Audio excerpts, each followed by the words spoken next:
The Azawadians are now continuing to ask questions and complain that what could be the intentions of the Malians now that there is heavy military presence and equipment continue to pour into Kidal.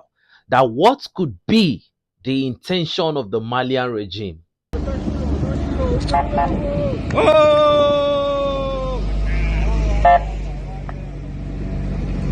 Oh!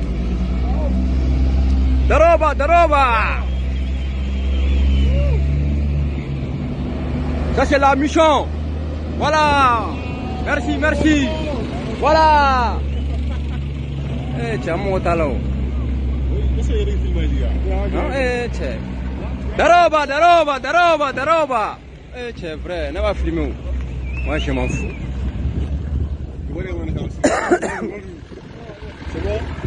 Daro, daro. Non, vrai. Ana nyongo ne mene.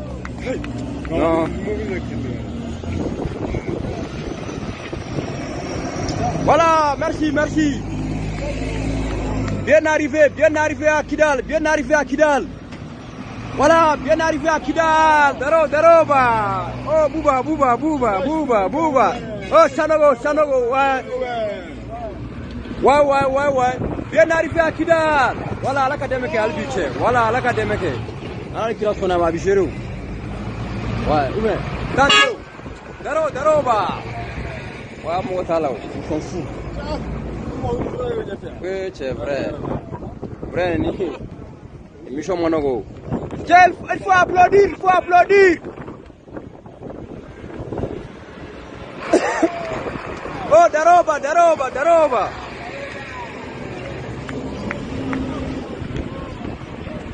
Jo, est-ce que je peux y aller? Voilà. Oh, daro, daro. Non, tango. Ouais. Daroba, daroba. Oh, frère, caca. Voilà, bien arrivé à Kidal. Merci, merci. Voilà, merci. Voilà. Ouais, Kidal. Ouais, vive Kidal. Oh. Oh! Voilà, Kidal. Merci. Daroba. Ouais. Voilà. That are they trying to wipe out the Azawadian, citizens? Nobody is wiping out the Azawadian citizens. Listen up. What I think is the heavy military fortification that is coming to Kidal is to establish a state of law and order in Kidal. Because, that region of Kidal, Tizantuin, Ageok, it has been, a very, very embattled region. And, I will give kudos to the African Corps here because the African Corps has already chosen this unit in particular. That particular region where the whole thing is always happening, that is where the African Corps chose. That they are ready to take on these rebels 1v1. These are not French forces that when they were in Mali, they were always behind and the Malian farmers were always in front. No. The African Corps wants the combat. They want the action. And I'm suspecting something that a lot of people might not be thinking about. I suspect that the African Corps has more to gain here than a lot of people might actually be thinking. This is free combat for these guys. This is free, even though it's dangerous. Every combat is dangerous. But this is free, opportunity for these guys to get the real action. Because now, according to what we're hearing, new guys have just been brought in. Like heavy reinforcement. Ladies and gentlemen, before, the Azawadians would have poured over those convoys. But gradually, over time, the numbers were depleting, different skirmishes where the Azawadians were losing and the soldiers were reducing, area bombardment. And now we've now come to a point in this battle that even without looking at the Kidal situation, we are now seeing the Azawadians using fiber optic drones. That is the new thing now. The Azawadians have now been seen with fiber optic drone. They've used the FPV, they've used the kamikaze, they've used all manner of things. The sniper rifle they brought into the yard was not even useful at all. Because according to reports I'm getting now, nobody has gone down from a sniper rifle bullet. According to reports we're getting on the Russian African Core Telegram channel, because that is the same region where the guy that actually handled the sniper rifle, actually took that picture. But according to reports we're getting now, they've not even had the opportunity to use it. And according to what we heard, they got it from Ukraine directly and they've been trained on how to use it. That the FPV continues to get jammed and the kamikaze continues to get stopped in a way they could not explain. The African Corps, they refuse to give the reason why those weapons have been jammed or whatever they stated. But now that they've brought in the FPV drone, we also discovered something from the convoy of the African Corps. We discovered that some of the armored vehicles that were coming in already had this Ukrainian frontline thing where there's going to be a webbed net around the armored vehicle. Oh! Voilà, Kidal, Kidal, Kidal. Merci, merci. Daroba, Daroba. Ouais. Ladies and gentlemen, the next military operation in that region is going to be devastating. To be honest, with the amount of military armament that has entered Kidal in the past 1 month, plus the reinforcement,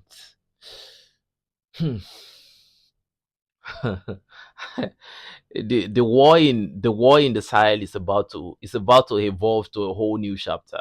Ladies and gentlemen, with this whole modification and development and everything going on, what do you think? And you can be rest assured that this fiber optic drone is equally going to be passed to the JNIM, because the Azawadians and the JNIM, they are working hand in hand, which altogether makes all of them a terrorist organization. Now, what do you think about the situation? Do you think a democracy or a civilian regime would have been able and ready to confront the scourge of this terrorism head on like this? According to the information we had, when France was there, France was finding a way to, make a deal with these terrorists. Just give us some time, Let us pack the resources, we'll give you what you want. And to be honest, France has nothing to lose. It's not their resources, it's not their land. So they want to come and steal gold, steal uranium, So let's negotiate with those people that are about to disturb us and let's just go in peace. But now the children of Mali are saying, no more France, no more terrorists. This is a battle of attrition. I think this terrorism that is going on in the Sahel is a way of colonizing once again. And ladies and gentlemen, one word that we have to send today is this. I want you all to remember, Burkina Faso, Mali, and Niger, they are fighting for freedom. I don't know if anybody understands. They are fighting for their independence now. Look, all of us, we in the democratic regime, no, we've not gotten independence. Forget that. Independence Day that we normally celebrate. That Independence Day that we normally celebrate. Okay, why are most of us still complaining about our regime? It's because we've not gained independence. But Burkina Faso, Niger, and Mali, I don't care what the rest are doing. You just need only one democratic shift and everything will go left. No matter what you are enjoying right now, you just need one certified puppet to come into power and all that joy will be gone. Burkina Faso, Niger, and Mali, those three countries, damn, they are free now. But for you to be free in this current world of dog eat dog, some sacrifices has to be made. So when you look at the situation of Alain Faso, these are the sacrifices that will be made along the line. So the only way we can respect the memories of people like this is to continue advocating for the truth that Africa must be free, because these were the things that they were fighting for while everything was going on, and somehow some way the unfortunate happened. But the only way we get to compensate for their effort is for so many other brilliant minds to take up this crusade. And long live the AES, long live a united Africa, long live freedom to the citizens of Africa, and to the citizens of Africa in diaspora. Either you are born there, you are African American, African European, wherever you are, as long as you have the blood of Africa within you, you have to support a free Africa. If not, with the way the colonization and the plundering is going, a day might come, you know, the unthinkable might happen. The Sahel is actually making me happy right now, because in the democratic world you are hearing the GMO. Have you all not thought about it that Bill Gates has not taken his GMO crusade to the Sahel? But the whole GMO thing is in the democratic world. The vaccination is in the democratic world. They've not taken that nonsense to the Sahel. You know why? Because the Sahel is just an impossible place to take those type of things to. Something crucial just happened in EJ. This morning, some group of terrorists, they planned to ambush a military barrack. This is something that they've always done before. They ambush a Nigerian barrack, destroy a lot of lives. The last one that happened that really, really caused the national chaos. So I think over time, the Nigerian have already understood the pattern. They've mastered that pattern. Okay, maybe this is how long. And if you look at today's attack too, it's almost the same trend. Like it's almost the same timing. So what they planned is like, okay, we ambush, and they actually ambushed. That is the beautiful part of the story. If they had not ambushed, then the whole story would not make sense. They actually ambushed. But the thing is, they got met with a superior firepower. According to the information we had, a lot of these terrorists, they escaped with bullet wounds, critical bullet wounds. Some of them were completely devastated. Some of the images we won't be able to show, but we've actually dropped this on the Telegram channel. Now, majority escaped because the guys that led the line, it was quick. And ladies and gentlemen, this just shows you that whoever is backing these people, which we know is actually not getting the right score on the board, whatever the plan to achieve is not working well. It's actually not working. Because I equally heard some rumors today about Niger, a deal they just had with Iran concerning uranium that is actually, bubbling on the Western media. But I choose not to talk about it now until there is serious confirmation of the deal.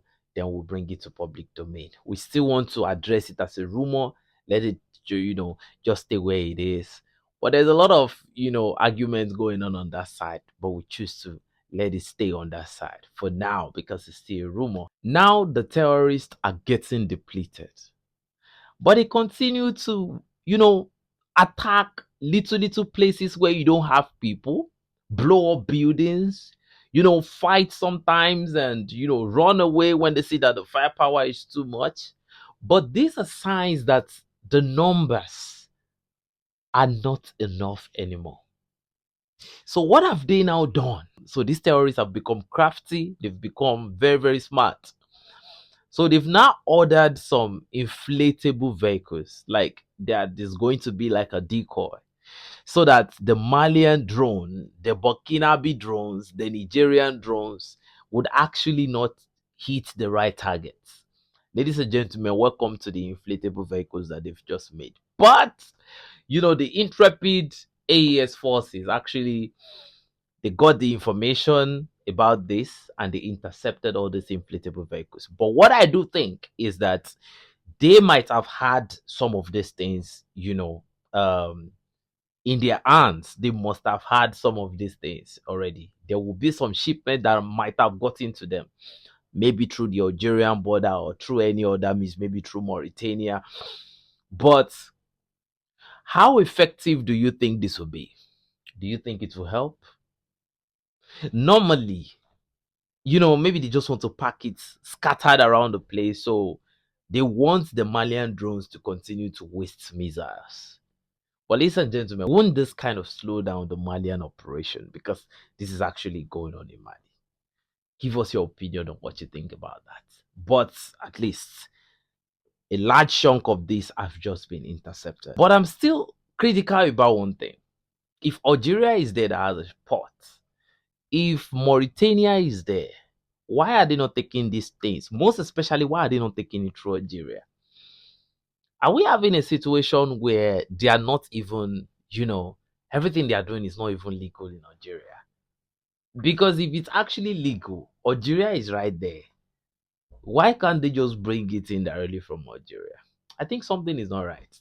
You know, you can also tell me what you think too. So, also in northern Burkina Faso, a critical town, which, according to the information that is reaching us, could be a very good logistic location that we allow transportation of goods between Burkina Faso to Mali and Niger. That town has just been liberated.